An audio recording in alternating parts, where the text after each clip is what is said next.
ফজরের নামাজের আগে 2 রাকাত সুন্নত।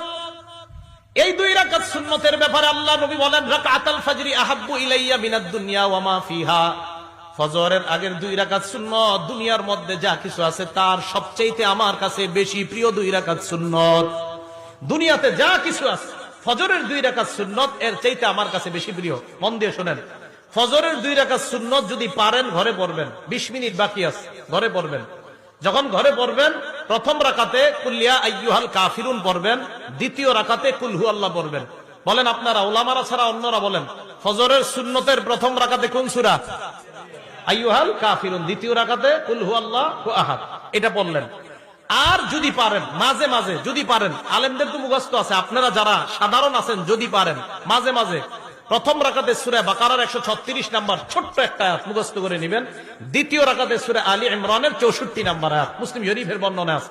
প্রথম রাকাতে সূরা বাকারার 136, দ্বিতীয় রাকাতে সূরা আলী ইমরানের 64 নাম্বার আয়াত ফজরের সুন্নতের প্রথম এবং দ্বিতীয় রাকাতে পড়বেন। আর বেশিরভাগ সময় প্রথম রাকাতে কুল ইয়া আইয়ুহাল কাফিরুন, দ্বিতীয় রাকাতে কুল হু আল্লাহ। নবীজি মসজিদে আসার পর দেখে এক ব্যক্তি সুন্নত পড়তেছে, তো ওই ব্যক্তির কেরাতের আওয়াজ হালকা নবীজির কানে আসছে। নবীজি শুনতে পাইল ওই ব্যক্তি প্রথম রাকাতে পড়তেছে কুল ইয়া আইয়ুহাল কাফিরুন। আল্লাহ নবী বললেন, হাদা আব্দুন আরাফা রাব্বা। আল্লাহ নবী যখন শুনলেন এই ব্যক্তি ফজরের সুন্নতের প্রথম রাকাতে কুল ইয়া আইয়ুহাল কাফিরুন পড়লেন, নবীজি বললেন, এই ব্যক্তি এমন এক বান্দা যে ব্যক্তি তার রবকে চিনতে পেরেছে, যে ব্যক্তি তার রবকে চিনেছে। তো নবীজি দাঁড়ায় রয়েছে। এবার ওই লোকটা দ্বিতীয় রাকাতে বললেন কুল হু আল্লাহু আহাদ। আল্লাহ নবী বললেন, হাদা আব্দুন আমানা বিরব্বি।